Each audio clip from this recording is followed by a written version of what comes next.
Brock Ashby here, online personal trainer that sniffs out BS in the fitness industry. Today we are reviewing Arnold Schwarzenegger, the GOAT of bodybuilding.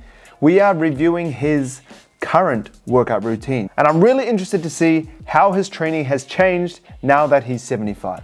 I tell you something, there's nothing better than a pump. I said that in 1975 in pumping. Hey, I'm Arnold. As if you didn't know. But anyway, come and work out with me. The only reason why someone doesn't want to go to the gym when they get up is because they were thinking. That's the biggest mistake you can make. I don't think. I feed my animals in the morning, and immediately after I'm finished with that, get on a bicycle and bicycle down here. And then after, when it's all finished now, when I go and have my breakfast, that's when I can start thinking. When you train, it is not just that your body gets pumped up and gets stimulated with blood, but it's also your mind. And you have a much more positive kind of outlook on the day and on life. This is something that I call the ripple effect, where I think personally in my life, my work ethic, my drive, my reason why I push and apply progressive overload into my life is because of working out. I see where he's coming from. When you have already had a pump behind you, or a bicycle ride, or a run, or a tennis match, or whatever sport you do. Arnold runs?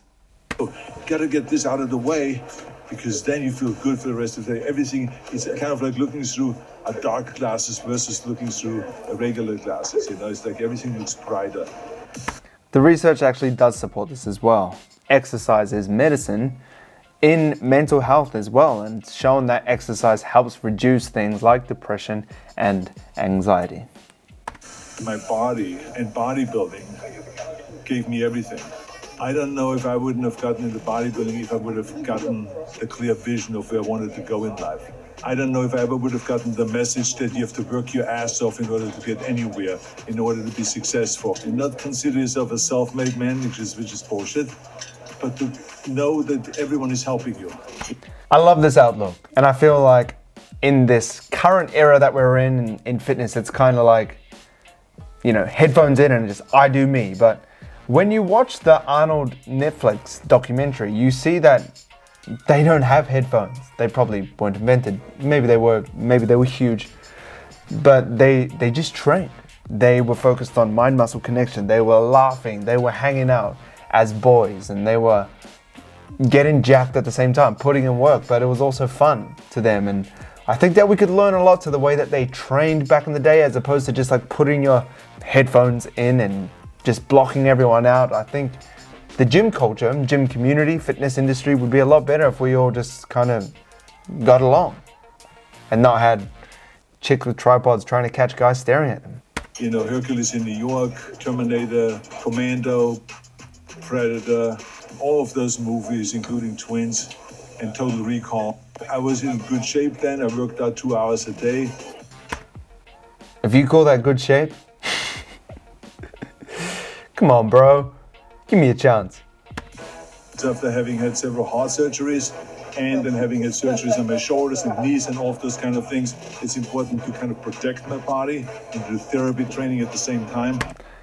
I think that is one of the downsides to bodybuilding back in the day. There wasn't much research, there wasn't much science. It was more so just lift heavy shit and just keep doing it until your shit snaps. And unfortunately, Ronnie Coleman, his body's never going to be the same. Arnold's body is not going to be the same. And it kind of comes down to how he opened this YouTube video by saying, don't think, just do. That was the kind of old school mentality. I think that now it's kind of like, there's a bit of both. Like, we can think about what we're doing. We can somehow optimize our training by choosing smart exercises and maybe not going to failure in every workout and maybe not training 2 or 3 hours a day, but mixing that with, yeah, let's go and train hard. So I just do it faster, lighter, but correct exercises, and I try to stay young. So this is what I do every morning. I come in here and I do 25 to 30 sets in a half an hour. Guessing they're not taken too close to failure, because that is a lot of sets. Is that a set a minute? Biceps, a curling exercise. And always start out with high reps, so you kind of warm up the area that is vulnerable, like in my case, the elbows. I'm a big fan of this. I think a lot of people are not doing the correct warm-up. They're running around on the cardio, or they're doing some static stretch. What we need to be doing for a warm-up, well, the best thing that we can be doing for a warm-up is the specific exercise that we're about to do. Specificity is the key here. So if you're about to do bicep curls, why not do a lighter set for higher reps? And if it's a bigger compound like squats or bench press, you can do a bit more warm-up sets than Arnold's doing here, but this is the best warm-up right here from the GOAT of bodybuilding. First set, I do like 30 reps, so 4 times 50.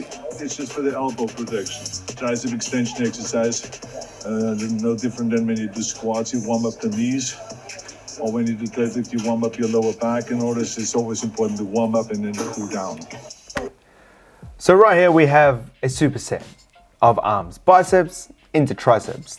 I've never really used this machine dip exercise, but dips is one of my favorite exercises for the triceps and for the chest, the lower chest specifically. The only time that I would start an upper body workout with arms is if I wanted to really focus on my arms, because the first exercises for your workout program should be the ones that you want to grow the most, because you're going to be fresh, you're going to have the most energy. So it looks like Arnold really wants to prioritize having good biceps and good triceps. And if he did, I would do it like this. But if you wanted to focus on bringing up your bench or doing more pull-ups, then I would start with those exercises first. Go for it. Come on now. You can give me 2 more. 2 more. There you are. And 1 for mommy. Son of a bitch. You know, when Arnold's watching, you've got to give it your all. Is he crying? Front press.